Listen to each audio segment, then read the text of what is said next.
ఇప్పుడు ఏదైతే NDDB cough టెస్ట్లో వచ్చిందో బెటా సిస్టోస్టెరాల్ ఉంటే ఇవన్నీ ఉండే అవకాశం ఉంది అని, దాంట్లో కన్క్లూజివ్గా రాకపోయినా బెటా సిస్టోస్టెరాల్ టెస్ట్ పాజిటివ్ అని వచ్చిందంటే దాదాపు ఆ డైరీ ఎక్స్పర్ట్స్ ఉన్నారు, ఆ డైరీ ఎక్స్పర్ట్స్ వీళ్ళందరూ దీన్ని ఈ సిఎఫ్టిఆర్ఐ రిపోర్ట్ని గత పాలక మండలి చైర్మన్ గారి దృష్టికి తీసుకెళ్లారు. తీసుకెళ్ళినట్టుగా ఒక నిందితుడు పేర్కొన్నట్టుగానే ఛార్జ్షీట్లోనూ వాళ్ళకు వచ్చినటువంటి దాంట్లో చెప్పారు అనేటువంటిది స్పష్టంగా తెలుస్తూ ఉంది మనకి. తెలిసిన తరువాత చైర్మన్ గారు సరిదిద్దేటువంటి చర్యలు తీసుకుని ఉంటే ఓకే, తెలియక జరిగింది, పొరపాటు జరిగింది, సరిదిద్దుతున్నారు, ఫైన్ అనుకోవచ్చు. దాన్ని తొక్కి పెట్టారు, దాని గురించి మాట్లాడలేదు, మాట్లాడడానికి వచ్చినటువంటి వ్యక్తుల్ని కూడా మాట్లాడకుండా చేశారు. ఇది 22లో జరిగిన నేరం. ఆ నేరం 22 నుంచి కంటిన్యూ అవుతా 24 దాకా జరిగింది అనడానికి మనకి ఎన్డీడీబీ కాఫ్ రిపోర్ట్ అనేటువంటిది చాలా స్పష్టంగా చెప్తుంది. అదే పంతా కొనసాగింది అనేటువంటిది. ఈరోజు ఏం చేశారు అనంటే 59.71 లక్షల కల్తీ నెయ్యి సరఫరా చేయబడింది అనేటువంటిది తెలిసింది మనకి. 234 కోట్ల రూపాయల టీటీడీ నిధుల దుర్వినియోగం చేయబడ్డాయని స్పష్టంగా చెప్పింది. ఈ కల్తీ ఎందుకు జరిగింది, దీంట్లో పాత్రదారులు ఎవరు, ఎలా జరిగింది అనేటువంటి చూసినప్పుడు మనకి ఈ విచారణలో భాగంగా ఒక కీలక వ్యక్తి పేరు వింటున్నాం. చిన్న అప్పన్న అంటే సుబ్బారెడ్డి గారి పిఏగా వ్యవహరిస్తున్నటువంటి వ్యక్తి. ఆయన బోలేబాబా డైరీ దగ్గరికి వెళ్ళి, మీరు నాకు కిలోకు 25 రూపాయలు ఇవ్వండి నెయ్యికి, ఇస్తే మీరు సరఫరా చేసేలాగా నేను మీకు అవకాశం కల్పిస్తాను అని అంటే ఆ బోలేబాబా డైరీ అధికారులు దాన్ని తిరస్కరించడం, వెంటనే ఇక్కడికి వచ్చిన తర్వాత ఆ ప్రొక్యూర్మెంట్ ఆఫీసర్స్కి వేరే కాంపిటీషన్ సంస్థ చేత, ప్రీమియర్ డైరీ అనుకుంటా, వాళ్ళ చేత ఒక కంప్లైంట్ తీసుకుని విత్ ఇన్ డేస్ దాన్ని బ్లాక్ లిస్ట్లో పెట్టించడం జరిగింది. అంటే మా బలం ఇది, మీరు మేము చెప్పిన టర్మ్స్కి రాకపోతే మిమ్మల్ని ఈ రకంగా చేస్తామనేటువంటి ఎగ్జాంపుల్ని ఇచ్చిన తర్వాత నెగోషియేషన్ స్టార్ట్ చేశారు. మళ్ళీ అదే సంస్థతోనే చేసినట్టుగా తెలుస్తుంది.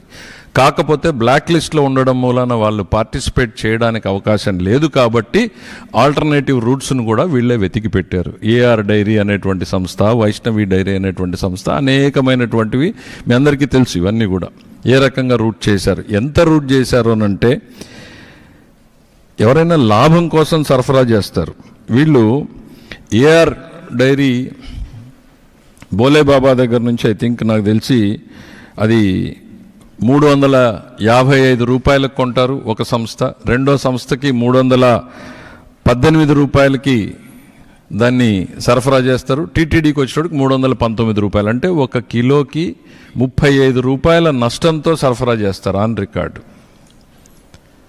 390 రూపాయలు, 320 రూపాయలకి మనకు నెయ్యి మార్కెట్లో దొరుకుతుందా ఒక్కసారి ఆలోచించండి. నందిని ఉంది, ఇవాళ ఈ రాష్ట్రంలో సంఘం ఉంది, విజయ ఉంది, ప్రఖ్యాతమైనటువంటి బ్రాండ్లు ఉన్నాయి. ఎంత దొరుకుతుంది? మనం అందరం ప్రతిరోజు తినేటువంటిది, ప్రతి తల్లి చెల్లి కూడా నెయ్యి ధరని చెప్పగలిగేటువంటి పరిస్థితుల్లో టీటీడీ పాలక మండలి, ఇంత అనుభవం ఉన్నటువంటి వ్యక్తులు, డైరీ సంస్థలు, వీళ్ళందరినీ ఎక్స్పర్ట్స్ని పెట్టుకుని 320 రూపాయలకి నెయ్యి దొరుకుతుంది అంటే వాళ్ళు అమాయకంగా తీసుకున్నారని మనం అనుకోవాలా? అసలు జరిగింది ఏంది అనేటువంటిది మనకు కళ్ళ ముందు కనపడుతున్నటువంటిది. ఈ సంస్థ ఏదైతే బోలేబాబా ప్రధానమైనటువంటిది మ్యానుఫ్యాక్చరింగ్ అనేది అక్కడ తయారైంది. నెయ్యి అని పిలువబడేటువంటి పదార్థం తయారు చేయబడింది. అది నెయ్యి అని మనం ఎవరం కూడా అనలేం. ఎందుకు అనంటే ఆ సంస్థ నుంచి దొరికినటువంటి డాక్యుమెంట్స్ ఏవైతే ఉన్నాయో దాదాపు 59 లక్షలు 57 లక్షలు పామాయిల్ కొన్నారు. పామాయిల్, పామ్ కెర్నల్ ఆయిల్, దానికి సంబంధించినటువంటివి కొని ఒక మ్యానుఫ్యాక్చరింగ్ ప్రాసెస్ని వాళ్ళు తయారు చేశారు. నెయ్యిలా మార్చడానికి ఏ రకంగా చెయ్యాలి అని అంటే దాంట్లో రకరకాల కెమికల్స్ని కలపడం. ఏంటి ఆ కెమికల్స్ అనేటువంటివి అని అంటే నేను మళ్ళీ లాస్ట్కి వస్తాను. లాక్టిక్ యాసిడ్ ఒకటి, ఎసిటిక్ యాసిడ్ ఈస్టర్ అనేటువంటిది ఒకటి, మోనోగ్లిజరైడ్స్ ఒకటి. ఇవి ఎక్కడి నుంచి కొన్నారు? అరిస్టో కెమికల్స్ నుంచి కొన్నారు, సుగంధ ఆయిల్ అనే కంపెనీ నుంచి కొన్నారు, శివాన్షి ట్రేడింగ్ అనే దగ్గర నుంచి కొన్నారు. ఇవన్నీ కొని వీళ్ళు తయారు చేసింది ఏంటి అనంటే పామ్ ఆయిల్, పామ్ కెర్నల్ ఆయిల్ని నెయ్యి వాసన వచ్చేలాగా, నెయ్యి రంగు వచ్చేలాగా తయారు చేయడం జరిగింది. ఇది ఇంతవరకు దాదాపు ఇన్వెస్టిగేషన్ కళ్ళ ముందు కనపడతానే ఉంది. నేను ప్రైవేట్గా తెలిసిన వ్యక్తుల్ని, వాళ్ళని, మీలాంటి మీడియా మిత్రుల్ని, ఏంటయ్యా ఈ బోలేబాబా సంస్థ ఎవరు, వీడాసులు ఎంతమంది ఉన్నారు అని అంటే, నాకు వచ్చినటువంటి సమాచారం 10 మంది ఎంప్లాయీస్ ఉన్నారు అని తెలిసింది. ఆ 10 మందిలో 2 స్వీపర్స్ అని, 2 వాచ్మెన్లని తెలిసింది. అంటే 6 మందితో ఇంత చేసేటువంటి అవకాశం. మరి తప్పెక్కడ జరిగింది అనేటువంటిది మనం చూసేటప్పుడు కీలకమైనటువంటి పరిణామాలు ఏంది అని అంటే, ఇందులో కుట్రలో ప్రధానమైనటువంటి భాగస్వామ్యం ఏంటి అని అంటే, టెండర్స్లో ఉన్నటువంటి మార్పులు. గతంలో చంద్రబాబు నాయుడు గారు ముఖ్యమంత్రిగా ఉన్నప్పుడు ఉన్నటువంటి పాలక మండలిలో ఉన్నటువంటి సభ్యులు నిబంధనలని, నెయ్యి ప్రొక్యూర్మెంట్లో కఠినతరం చేయాలని, నాణ్యత ఉండాలని ఆ రోజు ఉన్నటువంటి సభ్యులు బోండా ఉమామహేశ్వరరావు లాంటి వ్యక్తులు అందరూ కూడా నిబంధనలు కొన్ని రికమెండ్ చేస్తే, ఆ తర్వాత ప్రభుత్వం మారడం, వచ్చిన తర్వాత ఇదే పాలక మండలి వాటిని ఆమోదించడం, ధర్మారెడ్డి గారు నేతృత్వంలో ఈ నిబంధనలన్నీ ఆమోదించారు. ఏంటి ఆ నిబంధనలు ఆ రోజు పెట్టినటువంటివి అంటే, డైరీకి క్వాలిఫికేషన్ మినిమం 3 ఏళ్ల పాటు డైరీ రంగంలో పనిచేసి ఉండాలి, 250 కోట్ల టర్నోవర్ ఉండాలి, 4 లక్షల లీటర్ల పాలు ప్రొక్యూర్ చేస్తూ ఉండాలి, 12 టన్నుల వెన్నని సేకరించి ఉండాలి, కనీసం 8 టన్నుల నెయ్యి చేసే సామర్థ్యంగానే వీళ్ళందరికీ మార్గం కల్పించడానికి ఇక్కడ నిబంధనలని సరళీకృతం చేయడం మొదలుపెట్టారు. ఏం చేశారు అంటే, కాన్స్పిరసీ కళ్ళ ముందు కనపడుతుంది. అక్కడ నెగోషియేషన్ నడుస్తుంది, కఠినమైన నిబంధనలు ఉన్నాయి. ఆ నిబంధనల ప్రకారం వాళ్ళు రాలేరు కాబట్టి వాళ్ళని ఇక్కడికి తీసుకురావడం కోసం నిబంధనల మార్పు చేశారు. ఏం చేశారు? 3 సంవత్సరాల నుంచి 1 సంవత్సరం అనుభవం ఉంటే చాలు అని చెప్పారు, 150 కోట్ల టర్నోవర్ ఉంటే చాలు అని చెప్పారు, 4 లక్షల లీటర్ల పాలు సేకరించే సామర్థ్యం ఉండాలి, సేకరించి ఉండాలి అన్న నిబంధనని పూర్తిగా తీసేశారు. అంటే పాలు లేకుండా నెయ్యి చేసే విధానాన్ని వీళ్ళు మార్గం సుగమం చేశారు.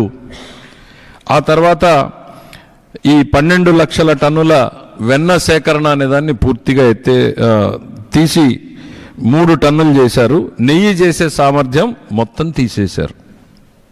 అసలు ఈ నిబంధనల మార్పుతోనే ఈ మొత్తం కాన్స్పిరసీ నడిచింది. ఒకవైపు నెగోషియేషన్, మరోవైపు నిబంధనలను మార్చేటువంటి కుట్ర.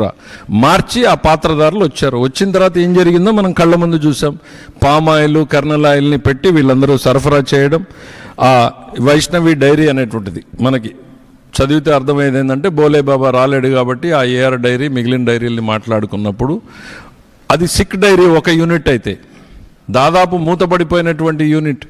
వాళ్ళందరూ మళ్ళీ ఫేక్ డాక్యుమెంట్స్, తమకు అనుభవం ఉన్నట్టు Bhole Baba dairy fake documents create చేస్తుంది.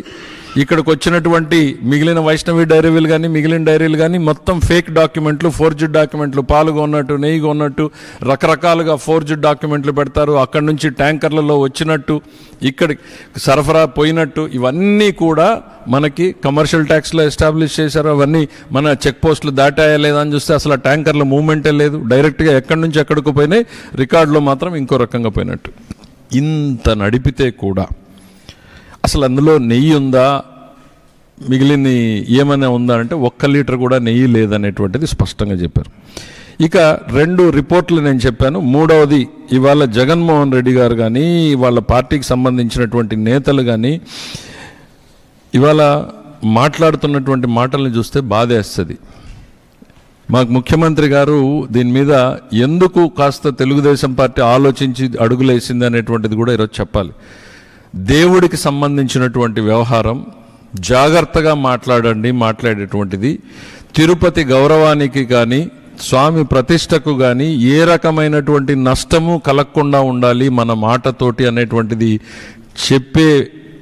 చెప్పడంతో ప్రతి ఒక్కరు ఆచితూస్తూ ఉంటే, అదేదో చెప్పినట్టుగా సత్యం అడుగు బయట పెట్టే లోపల అబద్ధం ఊరు చుట్టేసి వస్తుంది అన్నట్టుగా మాకేదో క్లీన్ చిట్ ఇచ్చేసింది అన్న ప్రచారాన్ని చేసుకోవడం దుర్వినియోగం. ఈ సిట్ దాన్ని తర్వాత ఐసీఏఆర్ ఎన్డీఆర్ఐకి సంబంధించినటువంటి దానికి పంపితే వాళ్ళు ఏమన్నారు, ఈ ల్యాబొరేటరీకి ఏంటి ఎన్డీఆర్ఐ సంస్థ అని అంటే వాళ్ళు పంపించారు. ఒక నిమిషం, నేను దాన్ని క్వశ్చన్ చేయట్లేదు. ఎన్డీఆర్ఐ ఏం చెప్పిందో వాళ్ళ కవరింగ్ లెటర్లో, these samples were tested by laboratory in house methodology, మా సొంత మెథడాలజీతో మేము దీన్ని పరీక్ష చేశాం, which is not a routine method. ఇది జనరల్గా ప్రాక్టీస్లో ఉండేటువంటి మెథడ్ కాదు. ఇప్పుడు మనం బ్లడ్ శాంపిల్ ఇస్తాం, తిరుపతిలో ఇచ్చినా, ఢిల్లీలో ఇచ్చినా, విజయవాడలో ఇచ్చినా బ్లడ్ శాంపిల్కి 2-3 రెగ్యులర్ మెథడ్స్ ఉన్నాయి. ఇది అట్లా ఎస్టాబ్లిష్డ్ మెథడ్ కాదు. దీనికి థర్డ్ పార్టీ వ్యాలిడేషన్ ఇంతవరకు జరగలేదు, పెండింగ్లో ఉంది. సొంత మెథడాలజీ, జనరల్గా చేసే మెథడాలజీ కాదు, దీన్ని థర్డ్ పార్టీ వ్యాలిడేషన్ జరగలేదు. పోనీ ఇది ఏమైనాదంటే మేము ఇంతవరకు కమర్షియల్గా దీన్ని ఎక్కడ కూడా టెస్ట్ చేయడం లేదు. సో ప్రాబబ్లీ దీన్ని బట్టి అర్థమైంది ఏంటంటే this is the first report. దీనికి వ్యాలిడేషన్ ఉందా లేదా అనేటువంటిది మనం తర్వాత పక్కన పెడదాం. It is also submitted that at present we do not have the methodology to check the presence of the animal fat like tallow or fish oil. మాకు ఈ రెండింటిని చెక్ చేసేటువంటి సామర్థ్యం లేదు అని. ఒకవైపు ఎన్డీడీబీ కాఫ్ ఇచ్చినటువంటి రిపోర్ట్లో ఇవి జంతువు కొవ్వు కలిసేటువంటి అనుమానం ఉంది, అవకాశం ఉంది అనే అనుమానాస్పద వ్యక్తులుగా అక్కడ రిపోర్ట్ వస్తుంది. సిఎఫ్టిఆర్ఐ సిమిలర్ రిపోర్ట్ ఉంటుంది, దాన్ని తొక్కి పెడతారు. కానీ ఎన్డీఆర్ఐలో ఈ రిపోర్ట్ మాకు సామర్థ్యం లేదు ఈ పరీక్షలు చేసే అనేటువంటి వాళ్ళ రిపోర్టుని పట్టుకుని జగన్మోహన్ రెడ్డి గారు బయట మాట్లాడతారు. సరే, మనం జనరల్గా ఏం జరిగింది అనేటువంటి చూసినప్పుడు, ఒక భక్తుడిగా నేను కూడా ఆలోచించినప్పుడు అసలు అనిమల్ ఫ్యాట్ ఇందులో కలిసే అవకాశం ఎట్లా ఉంది అనేటప్పుడు వాళ్ళు చెప్పినటువంటి సంస్థలు మాత్రం చూశారు. ఇది నేను సిట్లో ఉన్నది కదా, వాళ్ళు చెప్పినటువంటి సంస్థలు ఏం చేశారు, ఈ అరిస్టో కెమికల్స్ కానీ, సుగంధ ఆయిల్స్ అనే కంపెనీ కానీ, శివాన్సి ట్రేడింగ్ కానీ, ఇట్లా కంపెనీలని వీళ్ళందరూ సప్లైస్ కొన్నారు, వాళ్ళ స్టేట్మెంట్లు తీసుకున్నారు. అయితే నేను కొంచెం ఇది పోయి అసలు ఏంటి ఎసిటిక్ యాసిడ్ ఈస్టర్స్ ఏంటి, మోనోగ్లిజరైడ్స్ ఏంటి, ఇవన్నీ చూసినప్పుడు వీటిని ఇంపోర్ట్ చేసుకున్నట్టుగా తెలిసింది. ఇది మరి సిట్ దాన్ని ఏ రకంగా చూసిందో మనకు పూర్తిగా తెలియాలి. ఈ ఇంపోర్ట్ ప్రధానంగా భారతదేశంలోకి ఎక్కడి నుంచి వస్తోంది అని చూసినప్పుడు కొరియా నుంచి ఎక్కువ దిగుమతి అవుతా ఉన్నట్టుగా తెలిసింది. సిట్ దీన్ని గమనించిందా లేదా నాకు తెలియదు. ఈ దిగుమతిలో ఎందుకు నేను దీన్ని ప్రస్తావిస్తున్నాను అనంటే, ఈ ఏవైతే ఎసిటిక్ యాసిడ్ ఈస్టర్స్ కానీ, మోనోగ్లిజరైడ్స్ కానీ 2 రకాల విధానాల్లో చేస్తారు అనేటువంటిది చెప్తా ఉన్నారు ఎక్స్పర్ట్స్. ఏంటంటే, ఒకటి oil based, vegetable oil based, రెండవది అనిమల్ ఫ్యాట్ బేస్డ్ అని. సో అనిమల్ ఫ్యాట్ బేస్డ్ చేసినప్పుడు ధర తక్కువగా ఉంది అంతర్జాతీయ మార్కెట్లోని. సో ఈ జరుగుతున్నటువంటి వ్యవహారాన్ని చూసినప్పుడు సిట్ ఈ కోణంలో చూసిందా లేదా అనేటువంటిది కూడా మనకు తెలియాల్సినటువంటి అవసరం ఉంది. ఇక్కడ నేరస్తులు ఎవరు అనేటువంటిది మనం చూసినప్పుడు వ్యూహాత్మకంగా ముందెళ్ళి మాట్లాడడము, దారికి రాని వాళ్ళని దారికి తెచ్చుకునేటువంటి ప్రయత్నం, దారికి వచ్చిన తర్వాత వాళ్ళ దారి సుగమం చేయడం కోసం నిబంధనలని సరళీకృతం చేసినటువంటి ఈఓ కావచ్చు, జేఈఓ కావచ్చు, చైర్మన్ కావచ్చు, వారికి సహకరించినటువంటి పర్చేజ్ కమిటీ సభ్యులు కావచ్చు, వీళ్ళందరూ కూడా ఈ కుట్రలో భాగస్వాములే, నేరస్తులే. There cannot be a difference. వీళ్ళేదో అడ్మినిస్ట్రేటివ్ ల్యాప్స్ చేశారు, మిగిలిన వాళ్ళు ఏదో తప్పు చేశారు అనేటువంటిది కాదు. వీళ్ళందరూ కూడా ఈ కుట్రలో భాగస్వాములే, నేరస్తులే, ఈ కుట్రకు మూల పాత్రదారులే.